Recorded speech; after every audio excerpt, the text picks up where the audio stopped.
घटना मेरे साथ तब हुई थी जब मैं 12 साल का था। उस गर्मियों की छुट्टियों में मेरी आई के साथ हिल स्टेशन वाले फार्म हाउस पर गया था। हिल स्टेशन पर 10 से 12 फार्म हाउस थे। बाकी कोई मार्केट वगैरह कुछ नहीं था। पूरा हिल इन 10-12 मालिकों की प्राइवेट प्रॉपर्टी थी, इसलिए कोई टूरिस्ट वहां पर नहीं आ सकता था। वो रात मुझे अभी भी याद है। शाम के 7-8 बज रहे थे। अंधेरा हो चुका था और मैं मेरे बेडरूम में बेड पर लेटा था, जो कि दूसरी मंजिल पर थी।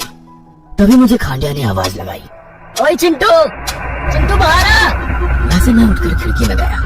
मैंने नीचे झांककर देखा तो खांडिया पेट पर बैग पहने खिड़की के नीचे खड़ा था। उसने मुझे जल्दी से बाहर बुलाया तो मैं जल्दी से बाहर चला गया। खांडिया बाजू वाले फार्म हाउस के केयरटेकर का लड़का था। उसके माँ बाप उस फार्म हाउस की देखभाल करते थे। क्या हुआ, मुझे बाहर क्यों बुलाया? मैंने उससे पूछा। चल मेरे साथ, हमें खंडहर जाना है, उसने कहा और मेरा हाथ पकड़कर मुझे गेट के बाहर ले जाने लगा। लेकिन क्यों? आधे रास्ते में बता दूंगा, उसने कहा और हम फार्म हाउस के बाहर आ गए। हम लोग जंगल के रास्ते से खंडहर की ओर जाने लगे, जो कि तालाब के किनारे था। रात में जंगल में घूमना हमारे लिए कोई नई बात नहीं थी, क्योंकि उस जंगल में कोई जंगली जानवर नहीं थे, इसलिए वो सेफ था। हाथ में टॉर्च लिए खांडिया आगे चल रहा था और मैं उसके पीछे चल रहा था। चलते चलते मेरी नजर उसके बैग पर पड़ी। तब मैंने उससे पूछा कि बैग में क्या है। तब उसने जवाब दिया कि खंडहर पहुंचने के बाद वो मुझे दिखा देगा कि उसमें क्या है। कुछ देर चलने के बाद हम दोनों खंडहर के पास पहुंचे। उसके बाद वो खंडहर के बाहर एक जगह पर ठहर गया और खुश होते हुए बोला, यही वो जगह है। और फिर एक झाड़ी के अंदर घुसकर वो एक कुदाल और फावड़ा लेकर बाहर निकला। उसने फावड़ा मेरे हाथ में दे दिया और बोला, चिंटू, हमें इस जगह पर खोदना है। मैं खोदता हूँ, तुम बस मिट्टी बाजू में करना है। लेकिन खंडिया, क्यों खोदना है? क्या है जमीन के नीचे? कुछ दिनों से मुझे एक सपना बार बार आ रहा है। सपने में मैं और तुम किसी जगह पर गड्ढा खोदते हैं और फिर हमें इस जगह से मूर्ति का एक सर मिलता है। अरे यार, क्या तुम भी? सपने कभी सच नहीं हुआ करते। कुछ नहीं मिलने वाला यहाँ पर, चलो वापस चलते हैं, मैंने उसे कहा। लेकिन वो बस यही कह रहा था कि उसका सपना सपना नहीं बल्कि भविष्य है। उसने मुझे दोस्ती की कसम दी, इसीलिए मैं उसका साथ देने के लिए तैयार हो गया। हमने गड्ढा खोदना शुरू कर दिया और कुछ ही देर में हमें उस गड्ढे से एक मूर्ति का सर मिला, जिसके सर पर 2 सींग थे। उसकी आंखें बड़ी थी और वो खुला हुआ था। उसके जानवर जैसे लंबे दांत थे। मुझे समझने में ज्यादा देर नहीं लगी कि वो सर एक राक्षस की मूर्ति का है। उस सर को देखते हुए खंडिया बोला, देखा, मैंने कहा था ना, ये कोई सपना नहीं है बल्कि भविष्य है। हमें मूर्ति के और 2 भाग जमीन से बाहर निकालने होंगे, जो 2 अलग अलग जगह पर दफन है।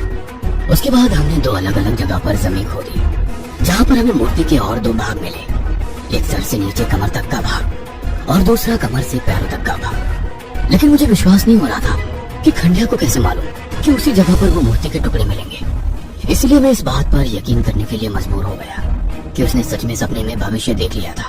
लेकिन सवाल ये था कि ये सब कैसे हुआ। मैं सोच ही रहा था कि तभी खंडिया बोला, मुझे ये 3 भाग जोड़ने हैं। हम इसे खंडहर में लेकर जाएंगे और वहीं इसको जोड़ेंगे। लेकिन तुम्हें ये भाग क्यों जोड़ने हैं? मैंने उसे पूछा।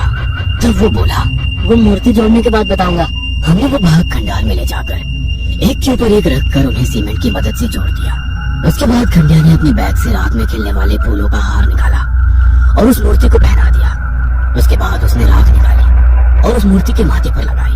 खंडिया, ये तुम क्या कर रहे हो? अरे दिख नहीं रहा है, मैं इसकी पूजा कर रहा हूँ। लेकिन ये तो राक्षस है और पूजा तो सिर्फ भगवान की होती है। मेरी एक इच्छा भगवान पूरी नहीं कर रहे हैं, इसीलिए मैं इस खंड राक्षस की पूजा कर रहा हूँ, जो जरूर मेरी इच्छा पूरी करेगा। ऐसा कहते हुए उसने बैग में से एक छुरी निकाली और फिर उसमें से उसका पालतू खरगोश बाहर निकाला, जिसका नाम गुड्डू था। वो गुड्डू को हाथ में उठाकर मूर्ति के सामने खड़ा हो गया और फिर उसे हवा में उठाकर बोला, मालिक, ये मेरा गुड्डू मुझे बहुत प्यारा है, लेकिन सिर्फ आपके लिए मैं इसकी बलि चढ़ा रहा हूँ। बदले में आप मेरी वो इच्छा पूरी कर दो। इसका मतलब खंडिया गुड्डू की बलि चढ़ाने वाला था। मैं खंडिया को गुड्डू की बलि चढ़ाने नहीं दे सकता था, इसलिए मैंने उसे रोकने की कोशिश की, लेकिन उसने मुझे धक्का दिया और मैं दीवार से जा टकराया और नीचे गिर गया। तभी खंडिया बोला, मालिक, बलि स्वीकार कीजिए। और उसने छुरी से गुड्डू का गला काटा। उसके गले से खून की पिचकारियां निकलने लगी और खंडिया का चेहरा खून से भर गया। खरगोश उसके हाथ में तड़प रहा था, लेकिन खंडिया ने उसके शरीर से निकल रही खून की पिचकारियां उस राक्षस के मुंह के अंदर लगाना शुरू कर दिया। उसके बाद उसने खरगोश के टुकड़े टुकड़े कर दिए और मूर्ति के चारों ओर बिखेर दिए। उसके बाद उसने उस मूर्ति को झुककर प्रणाम किया और मेरी तरफ आया। चिंटू, तुझे लगे तो नहीं? उसने मुझसे पूछा, लेकिन मैं उस पर बहुत ज्यादा गुस्सा था क्योंकि उसने अपने एक अंधविश्वास में एक मासूम खरगोश की बलि दी थी। मैंने उसके सवाल का कोई भी जवाब नहीं दिया और मुंह फुलाकर मैं फार्म हाउस की तरफ चल पड़ा। खंडिया मुझे मनाने की कोशिश कर रहा था, लेकिन मैंने उसकी एक नहीं सुनी। जब मैं मेरे फार्म हाउस में पहुंचा तो खंडिया मेरे पीछे से मेरा हाथ पकड़ा और मुझ पर चिल्लाते हुए बोला, चिंटू, तू समझ क्यों नहीं रहा है? मैंने जो कुछ किया है मेरे और मेरे माँ की खुशी के लिए किया है। गुड्डू से मैं भी बहुत प्यार करता था, लेकिन मेरे पास और कोई चारा नहीं था। तभी उसकी आवाज सुनकर उसके पिताजी वहाँ पर आ गए। वो शराब के नशे में धुत थे। क्यों रे रईस की औलाद, किधर मरने चला गया था? है? तेरी माँ कब से तेरी फिक्र कर रही थी। वो नशे में झूलते हुए बोले, माँ फिक्र कर रही थी तो आपकी क्यों जान निकली जा रही थी? रोज की तरह हमारे पैसे से दारू पीकर सो जाते। बदतमीज, बाप को ज्ञान देता है। ऐसा बोलकर उसने खंडिया को चपेट लगाई। मार लो, जितना मारना है मार लो, कल से आप मुझे मार नहीं पाएंगे। खंडिया उनकी ओर देखकर गुस्से में बोला, क्यों, कल मर जाएगा क्या तू? है? चिंटू, तभी मुझे मेरी माँ ने आवाज लगाई और वो बगीचे में आ गई। कहाँ गया था इतनी देर से? मुझे कितनी चिंता हो रही थी तुम्हारी। आई ने मुझसे कहा, कैसी हो चिंटू की मम्मी? उसके पिताजी ने मेरी आई की तरफ देखते हुए बोला। उसकी नजरें मेरी आई की तरफ किस नजर से देखती थी वो हम सब जानते थे, लेकिन आई खंडिया और उसकी मम्मी की ओर देखकर उनकी गलती को नजरअंदाज करती थी। ठीक हूँ, आई ने कहा और वो मेरा हाथ पकड़कर मुझे अंदर ले जाने लगी। अरे खाना खाया क्या चिंटू की मम्मी? वो पीछे से चिल्लाए। मैंने गुस्से से मुड़कर उनकी ओर देखा। चिंटू आगे देख, गंदे लोगों के मुंह नहीं लगते। आई ने कहा और वो मुझे अंदर ले गई। उस रात मैं बस खंडिया की बेरहमी के बारे में सोचता रहा। मैंने सपने में भी नहीं सोचा था कि खंडिया इतना बेरहम हो सकता है। गुड्डू हमारा सबसे प्यारा खरगोश था। मैं उसे बहुत प्यार करता था। उस रात मैं जैसे तैसे सो गया। सुबह किसी औरत के रोने की आवाज सुनकर मैं नींद से उठ गया। वो औरत बहुत ही दर्द में रो रही थी। उसका रोना सुनकर मैं डर गया। जब मैं होश में आया तो मुझे पता चला कि वो आवाज खंडिया की मम्मी की है और मैं भागकर खंडिया के फार्म हाउस की ओर गया। फार्म हाउस के बाहर पुलिस वैन खड़ी थी। मैं गेट से अंदर चला गया। आगे लोगों की भीड़ थी, लेकिन दाईं ओर मुझे कुछ लोगों की आवाज सुनाई दी। मैंने उस ओर देखा तो वहाँ 2 पुलिस वाले शेरू की लाश के पास बैठे हुए पंचनामा कर रहे थे। शेरू खंडिया के पिता का पालतू कुत्ता था। उसका सर पत्थर से कुचला गया था। वो देखकर मैं बहुत ज्यादा घबरा गया। मैं सोचने लगा कि शेरू को इस तरह से कौन मार सकता है। खंडिया की मम्मी अभी भी जोर जोर से रो रही थी। मैंने भीड़ की ओर देखा तो उसमें मेरी आई खड़ी हुई मुझे दिखाई दी। मैं आई के पास जाकर खड़ा हो गया और आगे का नजारा देख मेरे रोंगटे खड़े हो गए। आगे खंडिया के पिताजी की लाश पड़ी थी। उनका गले का मांस गायब था और चेहरे पर खरोंचे थी, जेब मुंह से बाहर निकली हुई थी। खंडिया की मम्मी लाश के सामने बैठी रो रही थी। खंडिया लाश से दूर बस अपने पिताजी की लाश को घूर रहा था, लेकिन उसके चेहरे पर अपने बाप को खोने का कोई गम दिखाई नहीं दे रहा था। क्या है खंडिया के पिता की मौत का राज? खंडिया ने आखिर कौन सी इच्छा उस राक्षस से मांगी थी और क्या खंड राक्षस की कथा सच है? इन सभी सवालों के जवाब जानने के लिए अगला भाग जरूर देखें। शेरू खंडिया के पिता का पालतू कुत्ता था। उसका सर पत्थर से कुचला गया था।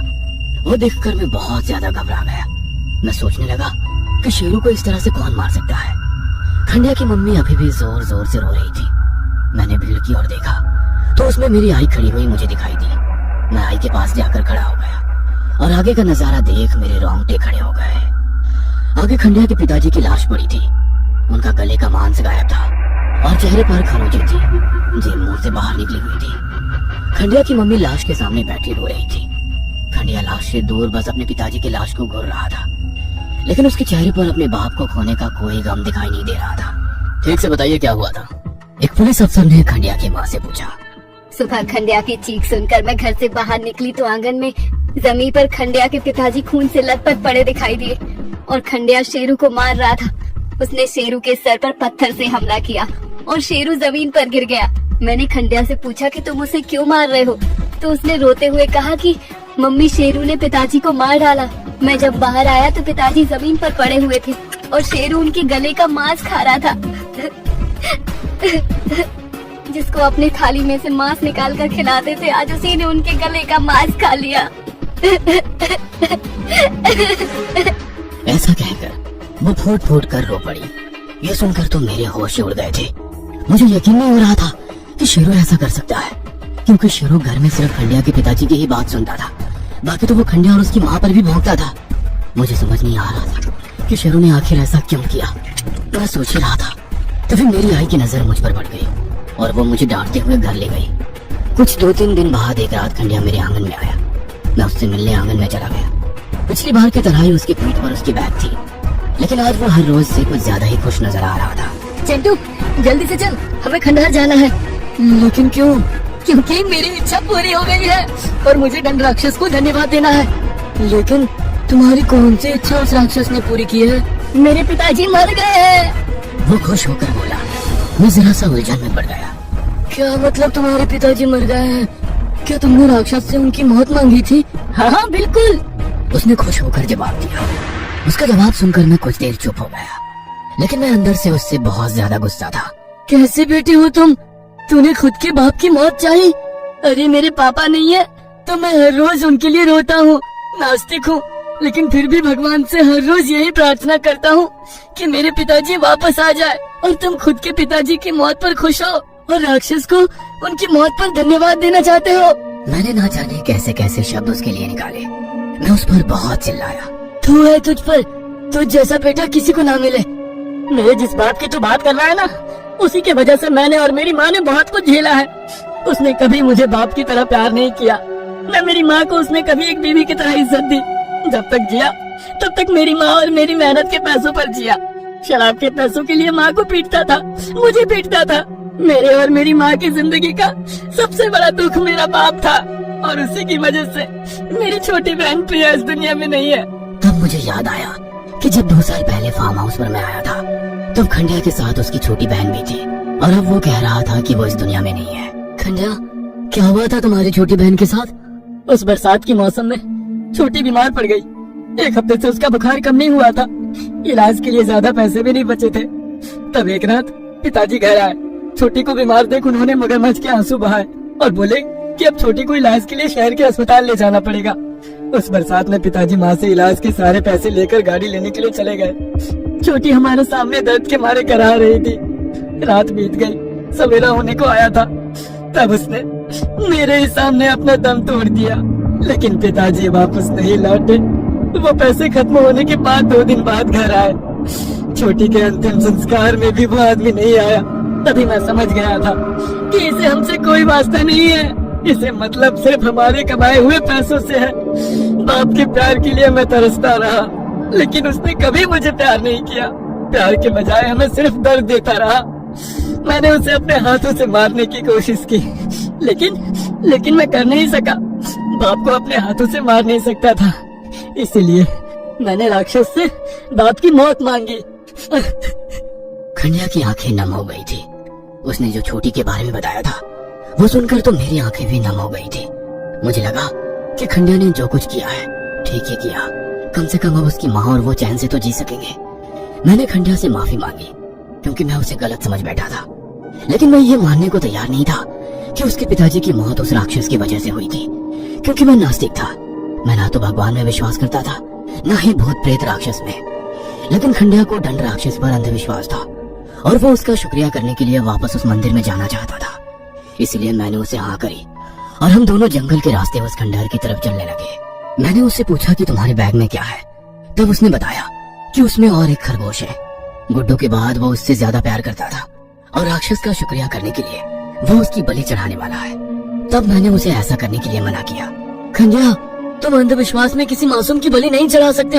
ये राक्षस भूत प्रेत ऐसा कुछ नहीं होता। अरे ये मेरा अंधविश्वास नहीं है, वो सच में है और उसी ने मेरी इच्छा पूरी की है। तब हम दोनों में बहुत देर तक बहस हुई। मैं ये मानने को तैयार नहीं था कि वो राक्षस है। तब खंडिया बोला, ठीक है, अगर तुम्हें ये सब झूठ लग रहा है तो तू खुद उस राक्षस को देख। मैं इस खरगोश की बलि दूंगा और वहाँ से चला जाऊंगा और कुछ दूर झाड़ियों में छुप जाऊंगा। लेकिन तुम वही किसी दीवार के पीछे छुपकर उस राक्षस को मरे हुए खरगोश को खाते देखना, तब तुम्हें मेरी बात पर विश्वास होगा। मैं बस खंडिया को झुठलाना चाहता था।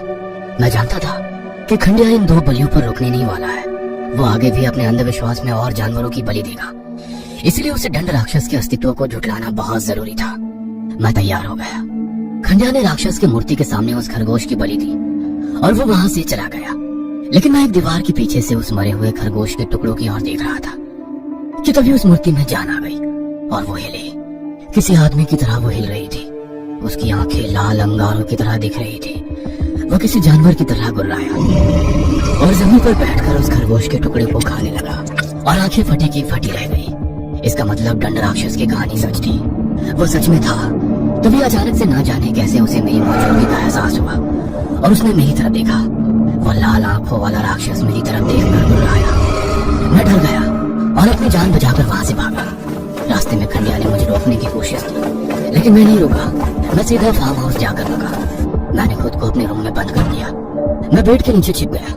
मुझे डर लगने लगा कि कहीं वो राक्षस मेरा पीछा करते हुए मुझ तक ना पहुंचे। उस रात मैं बेड के नीचे ही छुपा रहा और ना जाने कब सो गया।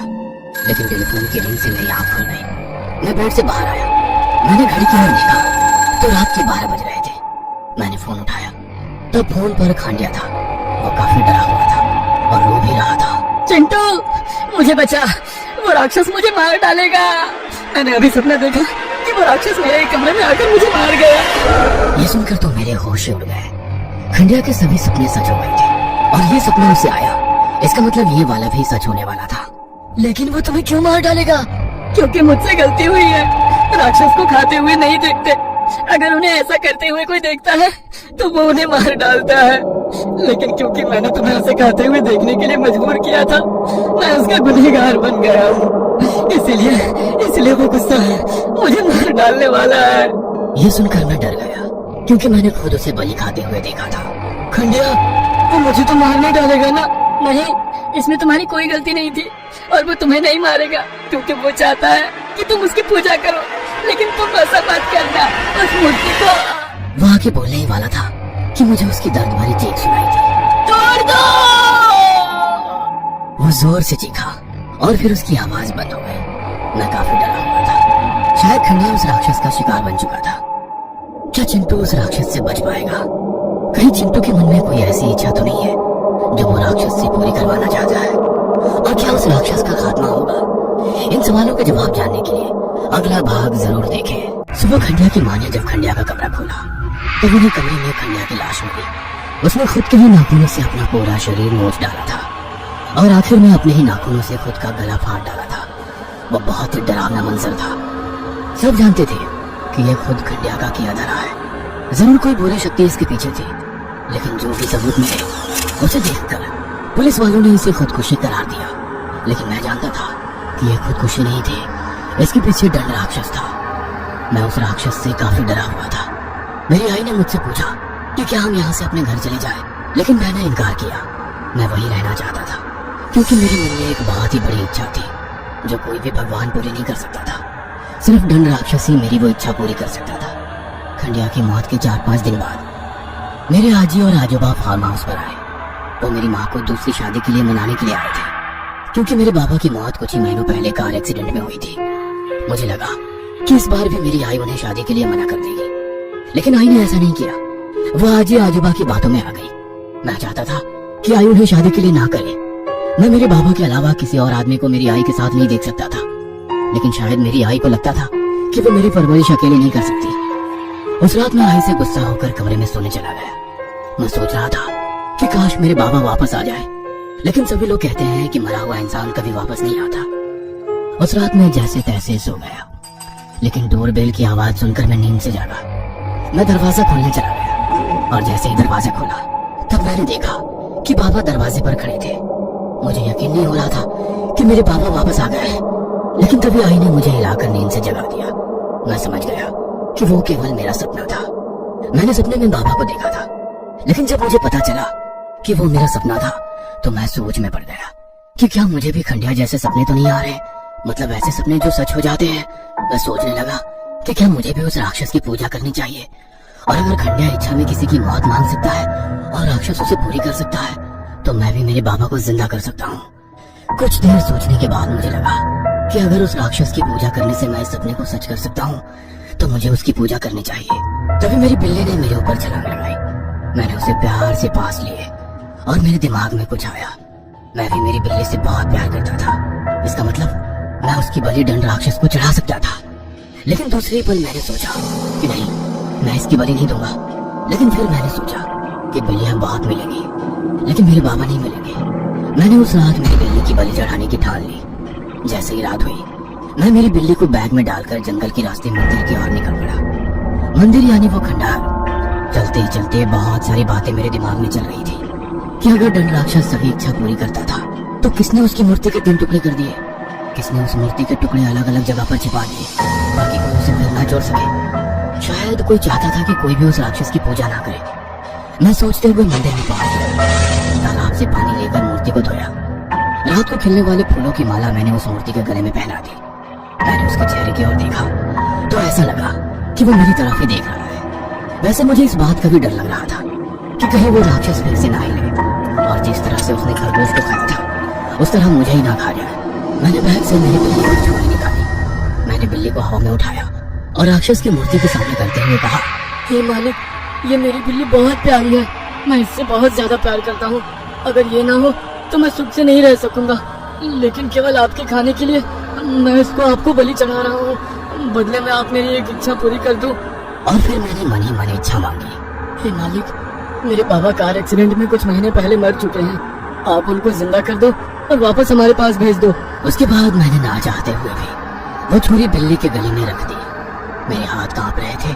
मुझ में हिम्मत नहीं थी कि मैं मेरी ही बिल्ली की बलि चढ़ा दूं। मुझे माफ कर दो डॉली। ऐसा कहकर मैं जोर से चलाया और मैंने उसका गला काट दिया। उसके बाद मैंने उसके टुकड़े कर दिए और मूर्ति के चारों ओर बिखेर कर मैं फार्म हाउस चला आया। मैं आई के कमरे में चला गया। आई, अगर बाबा वापस आए तो आप दूसरी शादी नहीं करोगी ना? लेकिन ये मुमकिन नहीं है। मरे हुए कभी लौटते नहीं है बेटा। लेकिन बाबा जरूर लौटेंगे। वो कल आएंगे। आई, ठीक है बेटा, तू जाके सो जा। दूसरे दिन भर मैं बाबा के घर लौटने का इंतजार करने लगा, लेकिन दिन भर कोई घर लौटा नहीं। लेकिन रात में घर की डोरबेल बजी। मैं भागते हुए दरवाजे के पास गया और दरवाजा खोला और मैंने देखा कि दरवाजे पर मेरे बाबा खड़े हैं। मैं उन्हें देखकर बहुत खुश हुआ था। मैंने दोनों बाहों से उन्हें लपेट लिया। आई, देखो बाबा वापस आए हैं। मैं जोर जोर से चिल्लाने लगा। मेरी आवाज सुनकर आई अपने कमरे से बाहर आई। साथ ही आजी आजोबा भी वहाँ पर आए।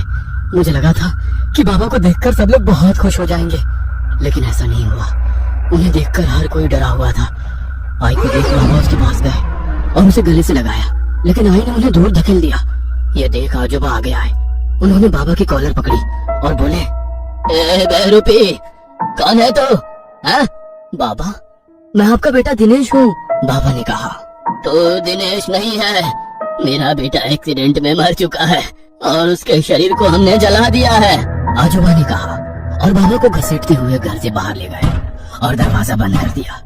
बाहर से बाबा बता रहे थे कि वो ही उनके बेटे हैं। आखिरकार मैंने आजी आजोबा और आई को सब कुछ बता दिया, जो मूर्ति को जमीन के बाहर निकालने के बाद हुआ था, और उन्हें ये भी बता दिया कि बाबा सच में मौत के बाद लौटे हैं, वो सिर्फ दंड राक्षस की वजह से। लेकिन मेरी आई फिर से मुझ पर गुस्सा हो गई। चिंटू बस कर, वरना मार खाएगा, उन्होंने कहा। लेकिन मैंने देखा कि आजी आजोबा के चेहरे पर डर छाया हुआ था। वो दोनों को कोई चिंता खाई जा रही थी। आजोबा, मेरा यकीन करो, मैंने कहा। तब आई मुझे बस चांटा लगाने ही वाली थी कि तभी आजोबा ने उसे रोका और बोले, रुक जाओ बहू, मुझे लगता है कि शायद चिंटू सच कह रहा है। ये आप क्या कह रहे हो पापा? हाँ बहू, लोग कहते हैं कि मरे हुए वापस नहीं आया करते, लेकिन ये पूरी तरह सच नहीं है। वो वापस आते हैं तब जब उन्हें बुरी शक्तियों को खुश करके वापस मंगाया जाए, और चिंटू ने यही किया है। हमें जल्दी से यहाँ से निकल जाना चाहिए, हमारी जान खतरे में है। ये आप क्या बोल रहे हो पापा? मुझे कुछ समझ में नहीं आ रहा है। बहू, ये सच बोल रहा है। कभी कभी मरे हुए लोग वापस आते हैं। हमारे गांव में भी एक लोहार मौत के बाद वापस लौट आया था। उसकी जलकर मौत हो गई थी। उसका 16 साल का बेटा अनाथ हो गया था, क्योंकि उसकी माँ कुछ सालों पहले ही मर चुकी थी। लोहार की मौत के बाद वो लड़का न जाने कहाँ चला गया, और जब 4 साल बाद वो गांव में लौटा तो गांव के लोग अचानक से बीमारी से मरने लगे, और एक अमावस की काली रात वो वापस आ गया। लेकिन लोग उसे लोहार का बहरूपिया समझ रहे थे। उसने लोगों को बताया कि वो नरक से वापस लौटा है, लेकिन कोई उसकी बातों का यकीन नहीं करता था। हर कोई उसका मजाक बनाता। इसलिए एक रात जब गांव के लोग सोए हुए थे, तब उसने सोए हुए उन लोगों को कुल्हाड़ी से काट कर मौत की नींद सुला दी, जो उसका मजाक बनाते थे। और दूसरे दिन सुबह उसने अपना गुनाह कबूल भी कर लिया। तब गुस्सा हुए गांव वालों ने उसे जिंदा जला दिया। बेटी, मरे हुए लोग जो वापस आते हैं वो क्रूर होते हैं, उसमें दया प्यार ऐसा कुछ नहीं होता, वो निर्दयी होते हैं। और जैसे चिंटू ने बताया है, अगर दिनेश नरक से लौटा है तो वो हमारे लिए खतरा है और हमें जल्दी से यहाँ से निकलना पड़ेगा। की बातें सुनकर मेरी आई भी चकरा गई थी। मैंने उसकी आंखों में डर देख लिया था, साथ ही मैं भी घबरा गया था। बहू, तुम लोग पीछे दरवाजे से चुपके से कार की तरफ जाओ, मैं अभी कार की चाबी लेकर आता हूँ, आजोबा ने कहा। और आई, आजी और मैं पिछले दरवाजे से पार्किंग में चले गए। लेकिन तभी कार के पीछे से बाबा बाहर निकले। वो गुस्से में थे। ये देख आई और आजी पीछे झुक गए। क्या रे बुढ़िया, कहाँ ले जा रही है मेरे बेटे और बीवी को? उन्होंने गुस्से में आजी से कहा। अरे कुछ नहीं बेटा, चिंटू बीमार था तो हमने सोचा कि उसे अस्पताल ले आते हैं। आजी ने डरते हुए कहा। तभी बाबा ने आजी को एक चपेट मारा और आजी नीचे गिर गई। बाबा बहुत गुस्से में लग रहे थे। झूठ बोलती है बुढ़िया, उन्होंने कहा। और वो हमारी तरफ बढ़े। उन्होंने आई का हाथ पकड़ा और बोले, भाई को, बहुत दिन से हम दोनों ने साथ में रात नहीं गुजारी, चलो घर के अंदर चलते हैं। ये सुनकर मेरी आई घबरा गई। उन्होंने अपना हाथ बाबा के हाथ से छुड़ाने की कोशिश की, लेकिन बाबा ने जोर से उन्हें पकड़ा था। तब बाबा गुस्सा हो गए और उन्होंने आई को भी चांटा मारा और आई नीचे गिर गई। बाबा ने आई की बाल पकड़ी और उसे घसीटते हुए घर के अंदर ले जाने लगे कि तभी आजोबा वहां पहुंचे और उन्होंने बाबा के सर में फावड़ा मारा। वैसे बाबा जमीन पर गिर गए। बहू, उठ जाओ, आजोबा ने कहा। और हम सब कार के अंदर बैठ गए। आजोबा ने कार स्टार्ट की और वो गियर डालने ही वाले थे कि तभी मेरी नजर खिड़की के बाहर गई, जहाँ पर बाबा कुछ देर पहले जमीन पर गिर गए थे। वो अब वहाँ पर नहीं थे। तभी मेरी नजर ड्राइविंग सीट के खिड़की में गई। वहाँ बाबा खड़े थे। आजोबा, खिड़की में देखिए, मैंने चिल्लाकर उन्हें कहा, लेकिन तभी बाबा ने खिड़की पर मारा और वो कांच तोड़कर सीधा आजोबा के सर में घुस गया। बाबा ने आजोबा को फावड़े के साथ खिड़की से बाहर खींचा और वो उनके सर में लगातार फावड़े से वार करने लगे। ये देख मेरी तो चीख ही निकल गई थी। मैं अपने होश में नहीं था, लेकिन तभी बैक सीट से आई आगे आई और उसने कार वहां से उठाई। मैंने मुड़कर देखा तो बाबा अभी भी गुस्से में चिल्लाते हुए आजोबा के सर को फावड़े से कुचल रहे थे। हमारी कार गेट के पास पहुंची। तब आई ने वॉचमैन को हॉर्न जाकर गेट खोलने के लिए कहा, लेकिन वॉचमैन अपने ऑफिस से बाहर ही नहीं आ रहा था। लेकिन पिछले सीट से मैं ऑफिस में पड़ी वॉचमैन की खून से सनी लाश देख सकता था। आजी ने भी वो देखा और वो खुद गेट खोलने के लिए कार से बाहर उतरी। आजी गेट खोल ही रही थी कि तभी मैंने खिड़की से पीछे देखा कि बाबा हाथ में फावड़ा लिए कार की ओर भागते हुए आ रहे हैं। रुक बुढ़िया, तुझे आज नहीं छोड़ूंगा। आजी जल्दी करो, बाबा आ रहे हैं, मैं चिल्लाया। आजी ने थोड़ा गेट खोल दिया था, लेकिन उसमें से कार नहीं जा सकती थी।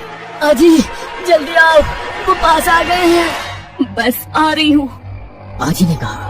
तब तक आजी ने कार गुजर सके इतना गेट खोल दिया था और वो दरवाजे की तरफ आई, लेकिन वो अंदर आए इससे पहले ही बाबा ने उनके सामने भी फावड़ा मारा और आजी जमीन पर गिर गई। मैं और आई जोर से चीखे। मैं रोने लगा, लेकिन आई ने कार वहां से भगाई। मैंने मुड़कर देखा तो बाबा आजी के सर में भी बार बार फावड़े से हमला कर रहे थे और आजी का सर को चल रहे थे। यह देख मैं रो पड़ा। मेरी गलती की वजह से आज मेरे आजी आजोबा इस दुनिया में नहीं थे। पहले मेरी गलती की वजह से खंडिया मर चुका था और अब आजी आजोबा। हम लोग कार से बाहर उतर रहे थे। शायद हम वहाँ से कहीं दूर जाने वाले थे, लेकिन मैं जानता था कि बाबा हमारा हर जगह पीछा करेंगे और जो गलती खंडिया और मैंने उस मूर्ति को बाहर निकाल कर की थी वो मुझे सुधारनी भी थी, क्योंकि अगर मैं और आई वहाँ से निकल जाते तो कोई दूसरा मासूम उस राक्षस की जाल में फंसता और उसकी पूजा करता। आई, कार को तालाब के पास वाले खंडहर की ओर लो, हमें कैसे भी करके उस राक्षस को रोकना होगा। उसी की शक्ति की वजह से बाबा वापस आए हैं और अगर वो राक्षस ही ना रहा तो उसकी शक्तियाँ भी नहीं रहेंगी और न ही बाबा रहेंगे। तब हम बाबा से बच जाएंगे और बाकी मासूम लोग भी उस राक्षस का शिकार नहीं होंगे। लेकिन हम उस राक्षस को कैसे रोकेंगे? तब मुझे खंडिया की कही हुई आखिरी बात याद आई। उसने कहा था कि मूर्ति को तोड़ दो। हमें उस राक्षस की मूर्ति पहले जैसी ही तोड़नी होगी। मेरे कहते ही आई ने कार खंडहर की तरफ मोड़ी। हम लोग जंगल के खाली रास्ते से आगे बढ़ रहे थे कि तभी बाबा जंगल से रास्ते पर आ गए और उन्होंने हाथ में पकड़ लिया। कार के कांच पर दे मारा। आई डर गई और कार पर से कंट्रोल खो बैठी और कार बाजू वाली पेड़ से जा टकराई। लेकिन सीट बेल्ट और एयर बैग्स होने की वजह से हमें ज्यादा चोट नहीं लगी। आई ने मुझे जल्दी से कार से बाहर निकाला और हम दोनों जंगल में भागने लगे।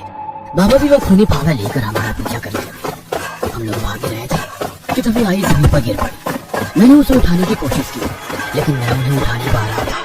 कहाँ तक भागोगे तुम दोनों? जहाँ भी भागोगे वहाँ पर आ जाऊंगा और दोनों के सर कुचल दूंगा। बाबा किसी जानवर की तरह चीख रहे थे। उनकी आवाज बस कुछ ही दूर से आ रही थी। बेटा तुम जाओ, वो खंडर इस तरफ है। तुम जल्दी से जाकर उस मूर्ति को तोड़ दो। मैं यहीं कहीं छिप जाऊंगी। नहीं, मैं तुम्हें छोड़कर नहीं जाऊंगा। मैं बाबा को नहीं छोड़ूंगा, मार दूंगा उन्हें। मैं जमीन पर पड़ी लाठी उठाकर रोते हुए बोला, क्योंकि मैं उन्हें नहीं गंवाना चाहता था। अब उनके सिवा मेरा इस दुनिया में कोई भी नहीं था। लेकिन वो जिद पर अड़ी रही। तभी मैंने पीछे से बाबा को आते हुए देखा। बेटा तुझे मेरी कसम है, तू नहीं गया तो देख मैं अपनी जान दे दूंगी। आई ने जमीन पर पड़ा पत्थर अपने सर पर रखते हुए कहा। ये देख मैं रो पड़ा और ना चाहते हुए भी आई को वहीं छोड़कर खंडार की ओर भागा। मैं भाग ही रहा था कि तभी मुझे आई की दर्दनाक चीखें सुनाई दी। लेकिन मैं रुका नहीं। मैं बस खंडार की ओर भागने लगा। भागते भागते कुछ ही देर में मैं खंडार पहुंचा। वो राक्षस की मूर्ति वहीं खड़ी थी। तभी आई की एक दर्दनाक चीख उस जंगल में गूंजी और फिर आई की आवाज हमेशा हमेशा के लिए बंद हो गई। मेरी आंखों में आंसू आ गए और मैंने उस मूर्ति को गुस्से में आकर लात मारी। वो मूर्ति नीचे गिरी और उसके 3 टुकड़े हो गए। वैसे ही जंगल से बाबा के चिल्लाने की आवाज आने लगी। वो दर्द के मारे चिल्ला रहे थे। यह देख मैं आई की ओर भागा और जब मैं वहां पहुंचा तो मेरी सांसें रुक गई। वो भयानक मंजर देखकर मेरे दिल की धड़कनें मानो रुक सी गई थी और मैं फूट फूट कर रो पड़ा, क्योंकि एक पेड़ के टूटे हुए टहनी में मेरी आई का शरीर घुसा हुआ था और उनका सर कुचला गया था। वहीं जमीन पर वो खून से सना फावड़ा भी पड़ा हुआ था और उसके पास ही जमीन पर एक शरीर जल रहा था, जो कि मेरे बाबा का ही था। शायद उनकी जान चली गई थी। राक्षस की खून बिखरते ही उसकी शक्तियां भी बिखर गई और नरक से लौटे मेरे बाबा आग में जल उठे और फिर मर के वहीं लौटे जहाँ से वे आए थे। उस दिन मैंने अपना सब कुछ गवा दिया। ना मेरे पास आई बाबा थे, ना प्यार करने वाले आजी आजूबा। मैं अनाथ बन गया, सिर्फ और सिर्फ मेरी वजह से। अगर खंडिया ने मरते वक्त जो मुझे बताया था, अगर मैं वो करता, यानी कि उस मूर्ति को तोड़ देता, तो आज मेरे परिवार वाले जिंदा होते। उसके बाद मैंने उस राक्षसी मूर्ति के अनगिनत टुकड़े किए और दूर दूर के इलाकों के तालाबों में फेंक दिए, ताकि कोई भी इंसान फिर से उसे जोड़ ना पाए। ये कहानी आपको अच्छी लगी हो तो हमें सब्सक्राइब करें, हमारा इंस्टाग्राम और फेसबुक पेज जरूर फॉलो करें। और हाँ दोस्तों, सब्सक्राइब करना भूलना मत।